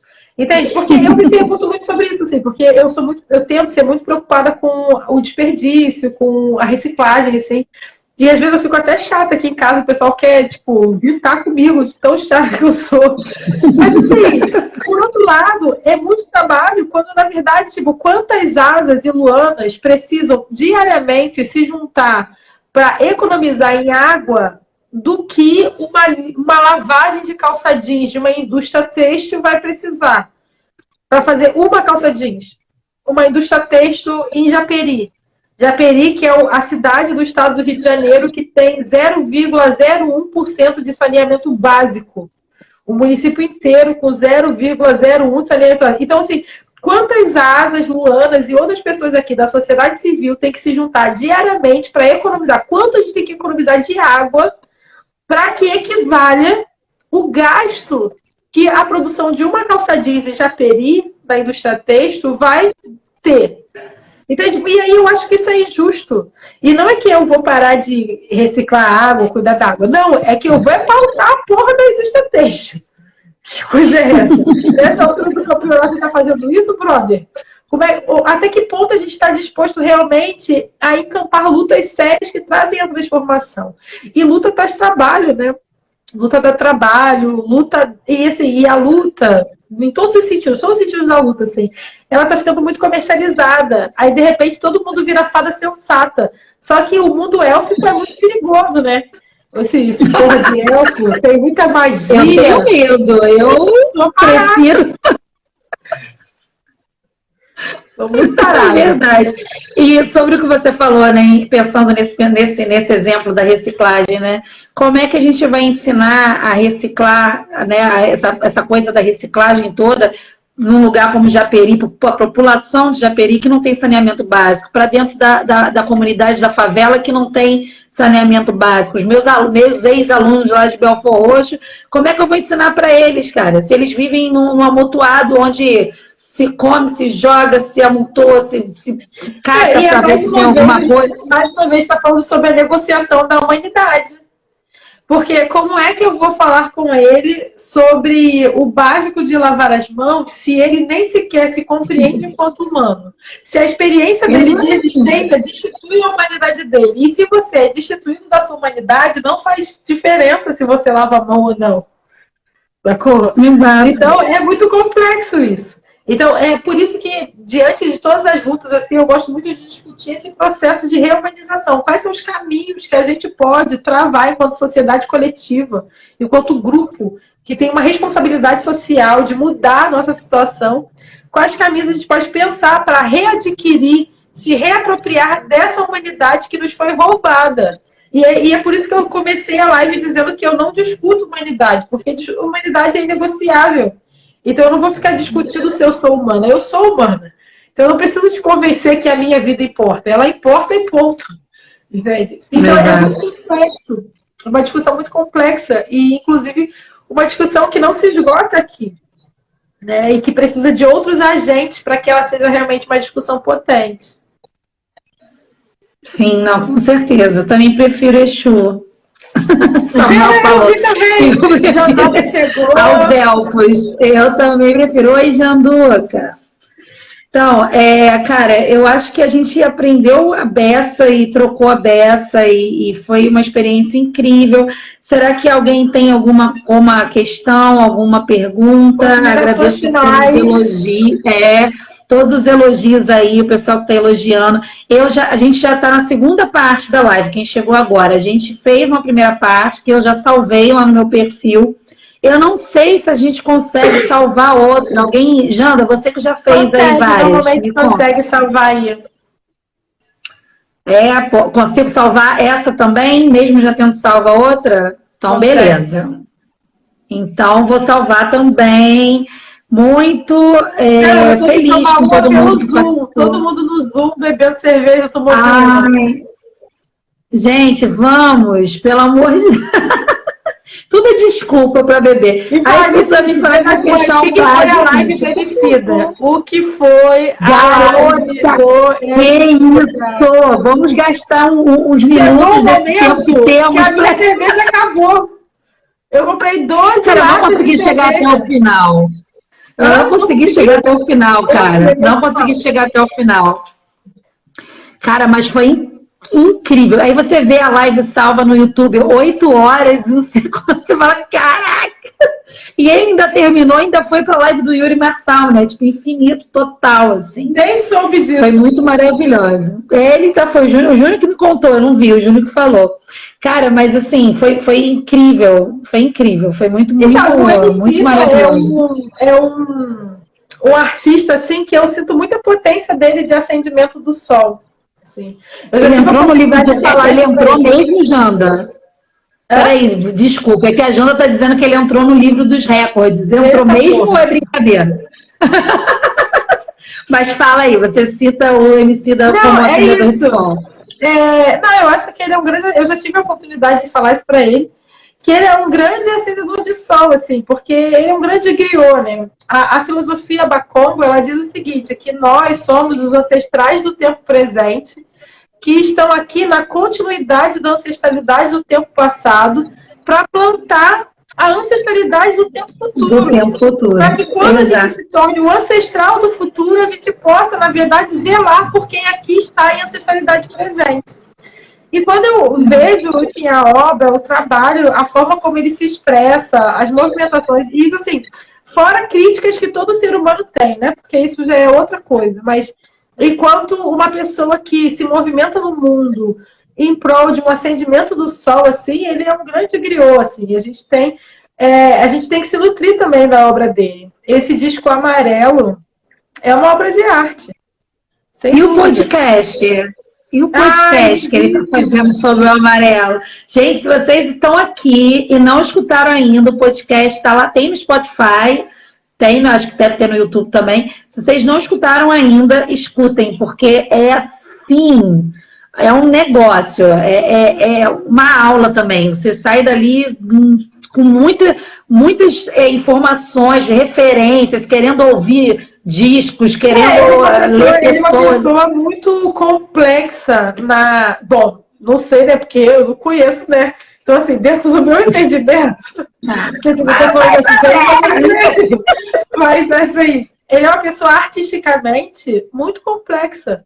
né? E que realmente consegue conectar linguagens e entendimentos pluriversais. E eu acho que essa é a parada. Assim. E aí, mais uma vez, voltando ao tema da live, embora a gente já tenha se perdido dele, que no final das contas, a ideia é fundamentar uma pluriversalidade das nossas próprias existências, assim, e entender que isso é, mais uma vez, inegociável. E por que a pluriversalidade? Porque nós somos muitos. Nós mesmos, enquanto nosso próprio ser sendo, enquanto a pluriversalidade da nossa existência, nós somos pluri. E nós, enquanto reflexo e reflexão da centelha de em tudo o universo, nós também somos pluris, porque o próprio universo é multi. Pluri. A ciência já deu conta disso. Assista Rick e Morty. Né? Não quer ler os livros difíceis? Vê Rick e Morty. O que eles falam lá? O multiverso. Não é isso? É isso aí. Então, se a própria ciência mostra multiversões de uma própria existência, nós, enquanto reflexo e reflexão desse universo de centelha divina, nós também somos multiversões. Então, quando eu ouço a obra dele, quando eu vejo ele falar, enfim, não só ele, tem outras pessoas também nessa existência terrena que me chamam a atenção nesse sentido. E quando eu vejo essas pessoas assim, eu vejo realmente assim uma ancestralidade ali, um quê de outros tempos que reverbera ali por aquela pessoa. E aí tem o meu máximo respeito. Não, e ele fala de um jeito, e é muito curioso, assim, né, assim, você ouvia, ali na live, isso era muito curioso, porque ele fala no mesmo tom, ele tá sempre ali, na mesma levada, na mesma contação de história dele, é o griot, total é o griot. E aí ele fala no mesmo tom, ele fala... avacalha, xinga, esculacha o governo, no mesmo tom ele fala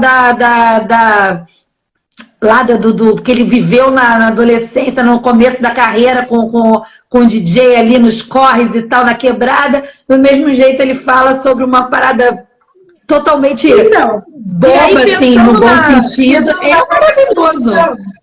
Pensando na construção e aí pensando mais uma vez na educação e tal, o Emicida, ele é um exemplo de masculinidade. E aí eu não tô falando, tipo, que eu bote a mão no fogo nele, porque as pessoas também são meio histéricas, né? E aí, tipo, não é que eu bote a mão no fogo nele, nem que eu estou dizendo que ele é uma pessoa perfeita. Mas, às vezes, é interessante a gente ter inspirações, né? Claro. E aí, os seguidores, mestres, tem inspirações. E, por exemplo, as pessoas que me conhecem sabem que eu tenho muita inspiração em Malcolm X. Inclusive, terça-feira que vem é aniversário de Malcolm e eu vou fazer uma live na Biblioteca Salta Shakur só para falar de Malcolm. Prepare-se, meu Instagram vai ser recheado de Malcolm do início ao fim. É isso, entendeu? Gosto muito, respeito muito. Mudou muito a minha forma de existir. Eu só tenho o nome Azengeri porque Malcolm me falou para ter. Não tem como, entende? Foi a primeira pessoa que contou para mim que os nossos nomes, enquanto pessoas negras, dessa diáspora e da diáspora, são nomes europeus impostos. Foi ele quem me disse isso, quando eu li a biografia dele. Então, ele marca um lugar muito ontológico na minha existência. Então, Malcolm é um exemplo de masculinidade sadia, que pode servir como inspiração para novos caminhos para o povo preto. Garvey também é um exemplo. Muhammad Ali é um exemplo. E eu acredito que o Emicida possa vir ser um exemplo, sobretudo, quando ele virar um ancestral. Porque aí a senioridade, ela traz mais exemplificação.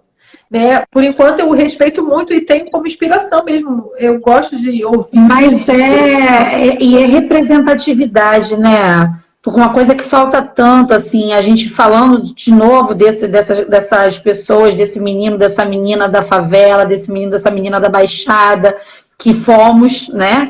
De onde viemos também. E sabemos que a falta de representatividade é o fim para essas pessoas. Muitas das vezes a falta de representatividade afunda mais essas pessoas. Porque você não tem perspectiva. Eu falava muito isso com os meus alunos em Belfort Roxo. Eu não via perspectiva. Essa era a minha maior inspiração de ser professora daquelas garotos e garotas lá de Belfort Roxo, era tentar trazer perspectiva de vida para eles. ainda que fosse a perspectiva de terminar um ensino médio técnico e trabalhar na oficina, porque nem essa tinha. Nem essa, tem exceções, claro, tem exceções. De vida, né? Trazer de alguma forma a possibilidade de ser um vivente. E aí, isso é diretamente o meu tema de pós-doutorado, assim. Depois, quando o artigo sair, vai estar muito melhor desdobrado, mas é entender que a população subalterna e a população negra em primeiro lugar, a ameríndia e a população pobre também que entra nesse bolo, é uma população que está o tempo inteiro dialogando com o presságio do abismo, com as relações de morte, com o apagar do sol. Então, se você não tem o sol aceso, dialoga diariamente com o presságio do abismo, ou seja, essa sensação lúcida que a gente tem, que a gente vai começar o dia, mas não há garantias de terminar o dia vivo. Porque ninguém que é negro no Brasil tem garantia de que vai terminar o dia vivo. Isso não, ainda mais em tempos pandêmicos. Então, você junta a falta de acender o sol apagado, o presságio do abismo e o genocídio declarado, que perspectivas você quer exigir de um jovem? Entende? Porque não faz diferença se você vai morrer na biqueira com o fuzil na mão ou se vai morrer na mesma biqueira portando a camisa do Estado. Você vai morrer do mesmo jeito. Então, são escolhas. Eles só sobrevivem, só de copos de água suja. Né? E aí, voltando a falar do álcool, né? Você só tem copos de água suja. Então, que escolha é essa? Que liberdade é essa? Que lugar é esse? Entende? E a educação, ela ainda é agente de potência. E, enfim, é muito triste. Eu acho que é uma discussão, inclusive, que precisa de outros agentes, como, por exemplo, a rede de educação estendida e a própria rede familiar estendida. Porque esse ato de acender o sol de um jovem negro hoje, entre 13 e 29 anos, agora, século XXI, Brasil, ele é um ato vital para que esse jovem possa minimamente acessar a velhice. Porque o que acontece é que, diante do genocídio declarado, os jovens negros estão morrendo muito, muito precocemente. E aí você está acabando com a possibilidade de existência de uma geração. De uma geração inteira. É um genocídio. É um genocídio. Então, trabalhando na lógica de humanidade e na lógica da consciência do outro, o mínimo que a gente pode fazer enquanto ascendedores, matrizgestores, matrizgestadores e matripotencializadores do outro é falar para esse ser humano de 13 anos, de 15 anos, de 20 anos, que o genocídio existe e está cantando no lombo dele. Para que minimamente ele possa ter poder de escolha diante dos dramas da existência dele.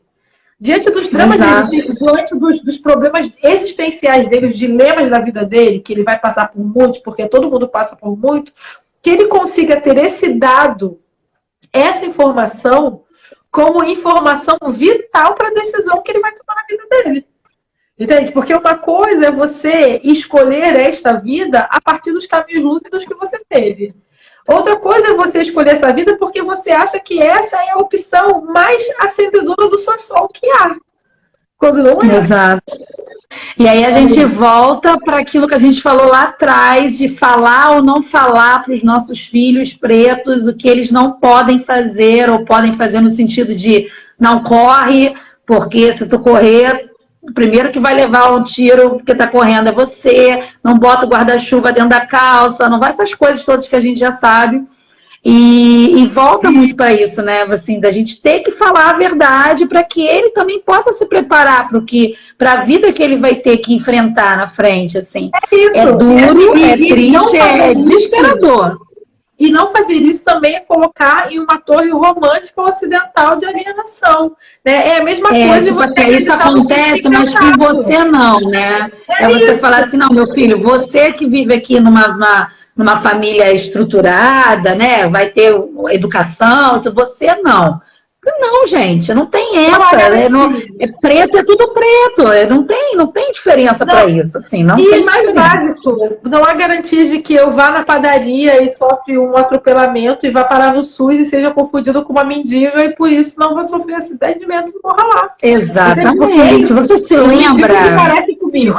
Se parece com Você se lembra daquela história clássica minha que acho que foi a primeira vez que eu senti assim, que eu me liguei, que foi a primeira do trote, foi a primeira vez que eu falei assim, cara, aquilo faz parte da minha história de vida. Eu sempre conto essa história, porque a gente estava no trote, né? E eu já tinha trança, e estava pintada no centro da cidade, com todos os calores e tal. E aí eu fui pedir dinheiro para uma senhorinha, falando, toda menininha do interior, eu falando, poxa, eu sou estudante de letras da FRJ, será que você pode me dar uma moedinha? E a velhinha, bonitinha, fofinha, virou para mim, obviamente branca, virou para mim e falou, você, me olhou de cima e embaixo e falou, você, estudante de letras da FRJ, você se pintou para pedir dinheiro. E eu fiquei ali, boquiaberta, sem reação. Eu lembro que eu fiquei realmente barata. E as pessoas chegaram para mim, você, Nívia, chegaram para mim e falaram assim, cara, por que tu tá parada aí? Aí eu contei, todo mundo, cadê a velha? Eu falei, gente, a velha já foi. Bora meter a porrada. Vamos bater a velha!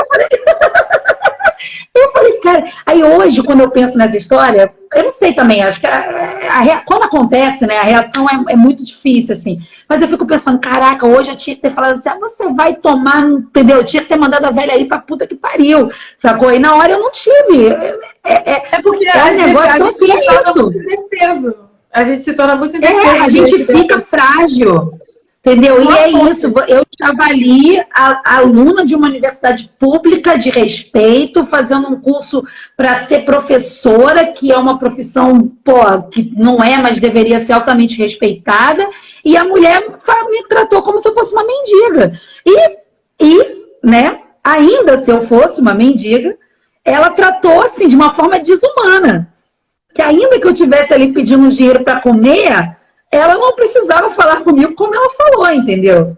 É isso. É surreal. Acho que são vários os casos de racismo, né? Eu também passei por situações ridículas também, em momentos diferentes da vida, você bem sabe. E eu acho que isso, na verdade, nos traz lucidez, né? Não que eu deseje que a gente passe isso, mas às vezes eu fico mais... Eu gosto muito de lidar com a transparência. Eu prefiro os inimigos declarados, sabe? Então, é bom até que racista se declare, porque aí eu já sei, eu posso me defender melhor. Né? Mas é complexo, sobretudo quando se trata dos nossos filhos, né? Enfim. Mas eu não sei mais o que falar. Acho que o pessoal do vídeo está fazendo várias perguntas assim. Deixa eu ver. Já que É porque eu acho que eu esgotei o que eu queria falar sobre a matrigestão. Não, a gente já está falando de outras coisas. Já estamos, mulher. Mas isso, então, oficialmente a live de outra coisa, né? Porque eu sou uma pessoa... a Janda já falou lá em cima até pra gente partir o EBA. Até isso já rolou aqui nessa live.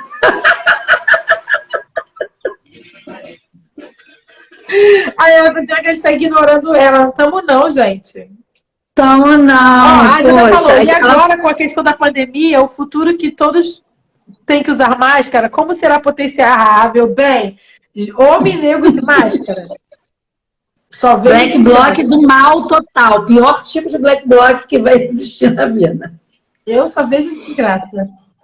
Sinceramente. Sinceramente. Só daí pra... Enfim. Mas eu também acho que a gente precisa continuar acreditando no amanhã. Né? E aí o axé, o candomblé me ajuda muito a entender isso, entender que há um pacto com a vida, então a gente só desencarna quando chegar na hora. E isso não estou dizendo para você sair e furar a quarentena. Não é isso. Claro, mas para as pessoas que têm, mas para as pessoas que têm parentes e que estão na situação de Covid, que entendam que há um pacto da existência e que se for realmente a chegada a hora de passar para o mundo da continuidade do lado de lá, é chegar na hora. Entendeu? Não, é irreversível, é como diz Manuel Bandeira, né? É a ineludível. Mas é claro que isso não diminui a dor e o sofrimento desse momento da pandemia. Não sei.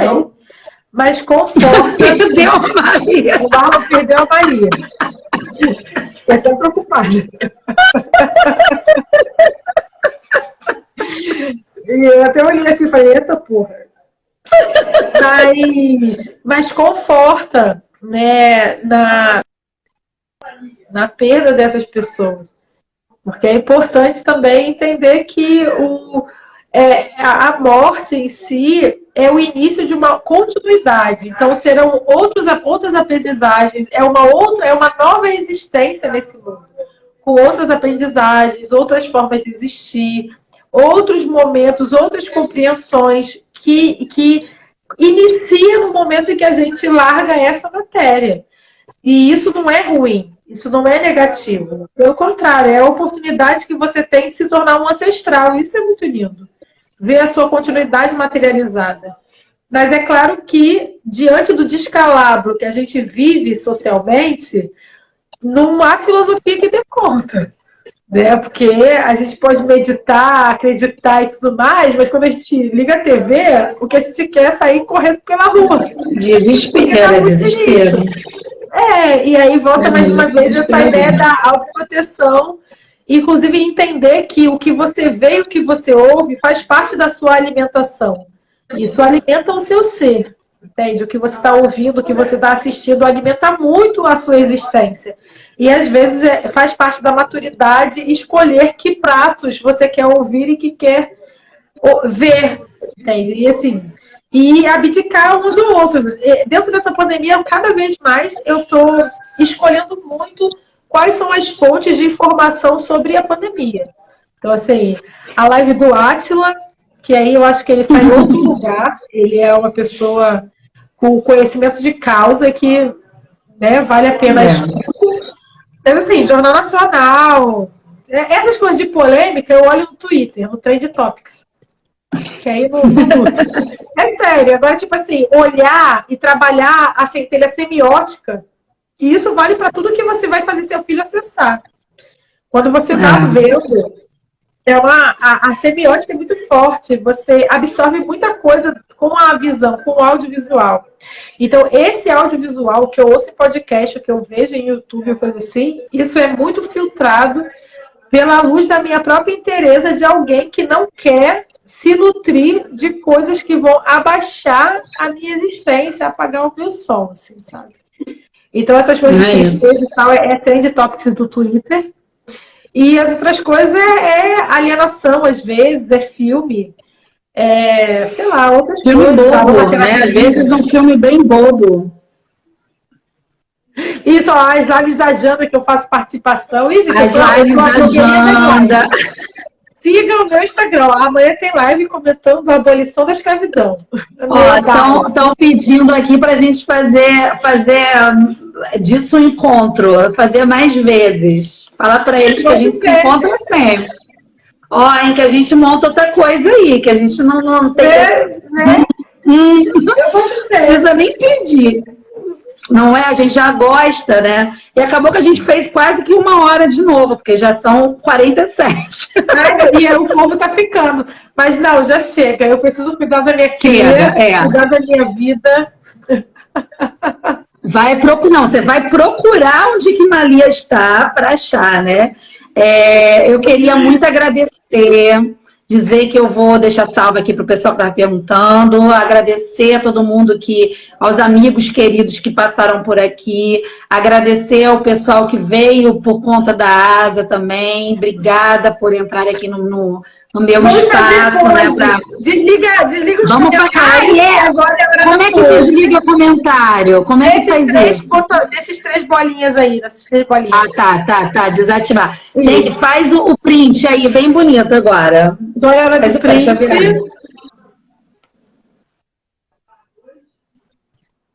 E foi. Vocês tiraram, né? Porque eu não tirei, que eu não tenho condições, tá? Vou voltar aqui os comentários pro final. Então, mas eu quero agradecer muito. Siga a Asa Nigéria em todas as plataformas. Tem Facebook, tem Instagram, tem YouTube. Me sigam também, porque não que eu quero seguidores, que eu quero recebidos na vida. Quem me segue já sabe disso. Tá, obrigada aos amigos, obrigada, Asa, obrigada muito pela nossa amizade ser tão duradoura e que eu acredito que vai ser duradoura por muito tempo, não só a gente, como as nossas famílias, e isso é uma coisa que para mim é de muita valia. Sou muito feliz de ter você na minha vida, de poder participar da sua vida. que nossos filhos sejam, continuem acendendo os nossos sóis e que a gente continue acendendo os sóis dos nossos filhos para que eles sejam homens e mulheres incríveis, né, e de futuro sobrevivendo nesse mundo que a gente colocou eles, né, porque a gente trouxe eles pra cá. Então, é isso. Não é? Seguindo e que amanhã, gente, e que as almas amanhã todos... Isso, e os pretos velhos amanhã nos deem muita calma, sabedoria para conseguir seguir nesse mundo aí, seguir nesse momento difícil e todos os que ainda virão, né? Porque a gente sabe que de dificuldade a gente conhece bem. Só o começo. Só o começo. Então me sigam nas redes, se inscrevam no meu canal. Tem muita coisa lá filosófica e tudo mais. E me sigam no Instagram e no Twitter. No Instagram tem um conteúdo muito mais interessante. No Twitter eu só entro mesmo para falar bobagem. Então você escolhe qual é a versão da asa que você quer. E é isso, seguimos firmes. Seguimos firmes acreditando no amanhã, né? Porque senão o último apaga a luz. E amanhã eu tenho live. Amanhã eu tenho live no Odara também, 9 da noite, comentando a questão da falsa abolição. Enfim, deixa eu aproveitar então para também fazer divulgação, que na sexta-feira tem live do Moça Prosa, e eu vou estar lá com a Fabiola Machado, pelo canal do Moça, falando também um pouco, cantando músicas e trazendo um pouco dessa questão do negro também no samba, falando um pouco de dororidade. A gente vai estar lá sexta-feira também falando um pouco sobre isso. 8 horas sexta-feira. Eu vou gente, assistir. beijo. Um grande beijo, por favor. Boa noite. Tchau. E vamos pensar em outra coisa que eu já quero de novo. Beijo.